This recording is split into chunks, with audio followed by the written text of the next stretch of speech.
కానీ ఇవన్నీ పూర్తయితే ఈ 10 ఏళ్ళు వాళ్ళు ఏం దోపిడీ చేసి తిన్నారో ప్రజలకు తెలుస్తుందని ఎట్టి పరిస్థితుల్లో అడ్డం పడాలి.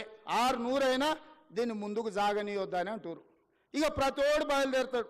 రోజు మీరు కూడా చూసింటారు, నా మీద పోవాలి బుల్డోజర్, నా మీద పోవాలి అంటాడు. హరీష్ రావు, కేటీఆర్ వీళ్ళందరూ ఎన్ని కొనాలా మీకోసం బుల్డోజర్లు? యాడుండే అసలే మీరు 7 లక్షలు అప్పు చేసి రాష్ట్రాన్ని దివాళి తీస్తే మీకోసం యాడ్కెళ్ళి కొనాలి నేను? వాళ్ళని ఏం లేదబ్బా, ఒక్కటే వస్తే మూసి అంచుపంచునున్న వాళ్ళకి, నా దోస్తులకు అందరికి ఒకటే సూచన, పట్టుకొని వారం రోజులు ఆనే కూర్చోబెట్టురు మూసీలా.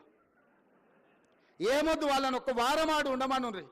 ఇట్లొచ్చుడు అట్లా ఓవుడు కాదు, స్టేజ్ల మీద క్యాట్ వాక్ చేసినట్టు వచ్చి ఇట్లొచ్చి వెళ్ళిపోయినట్టు కాదు.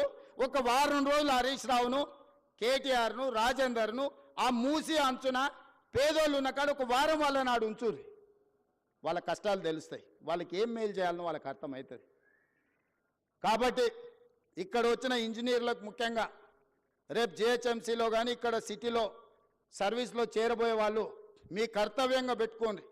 రేపు గొప్పగా మీ సర్వీస్లో మేము రీజనల్ రింగ్ రోడ్ వేయగలిగినాము, మేము రేడియల్ రోడ్ వేయగలిగినాము, మేము మూసి నిర్మించినాము, హైదరాబాద్ నగరంలో మెట్రోను మేము నిర్మించినామని చెప్పుకునే విధంగా గొప్పగా పనిచేయండి. ప్రభుత్వం మీకు అండగా నిలబడుతుంది.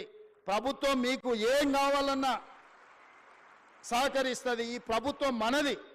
ఈ ప్రభుత్వం ఎవరితో కాదు, మనం ఎవరికో చేస్తలేం. ఈ ప్రభుత్వము, ఈ రాష్ట్రం మన కుటుంబం. మన కుటుంబం కోసం మనం పనిచేసుకుంటున్నాం.